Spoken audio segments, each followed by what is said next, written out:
C'est une histoire qu'elle avait même cachée à ses les plus grands fans. Alors qu'elle a accouché en octobre 2010 de ses jumeaux, Eddie et Nelson, nés de son union avec son regretté mari René Angélil, Céline Dion, qui sera le sujet d'un reportage sur W9 ce mercredi, aurait dû en réalité être maman de triplés. En effet, la reine de la chanson québécoise était enceinte de 3 bébés durant cette grossesse, mais l'un d'entre eux n'avait pas survécu.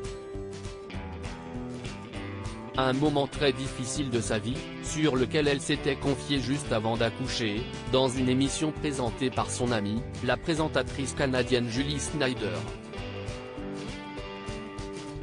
Lors d'une première échographie, on nous a dit que j'avais des jumeaux. Puis à l'échographie suivante, les médecins semblaient inquiets. On s'est dit peut-être qu'il n'y en a qu'un, finalement. En fait, il y en avait un troisième, avait-elle raconté, avant de conclure rapidement sur le fait que la petite fille n'avait pas survécu. Cette perte déchirante, Céline Dion l'a plutôt mal vécue car son souhait le plus grand était justement d'avoir une petite fille, elle qui est désormais maman de 3 garçons. Ses jumeaux ont un grand frère, René Charles, 21 ans.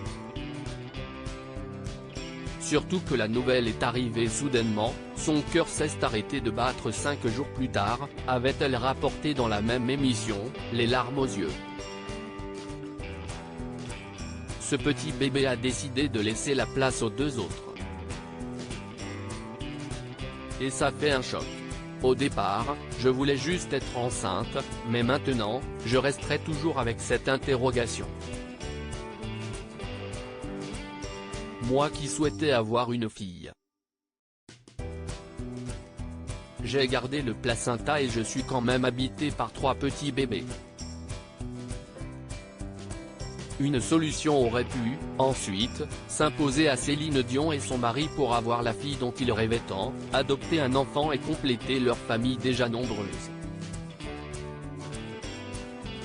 Mais la star n'a jamais passé le pas, malgré son envie, d'abord par manque de temps.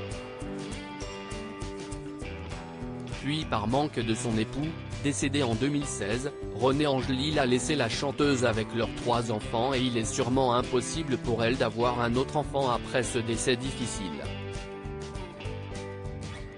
Sa biographe officielle, Elisabeth Reynaud, avait également estimé qu'elle avait également passé l'âge. Ces derniers mois, sa santé a également été un sujet de souci. Freinée par des spasmes douloureux, la quinquagénaire a dû annuler tous ses concerts prévus depuis plus d'1 an.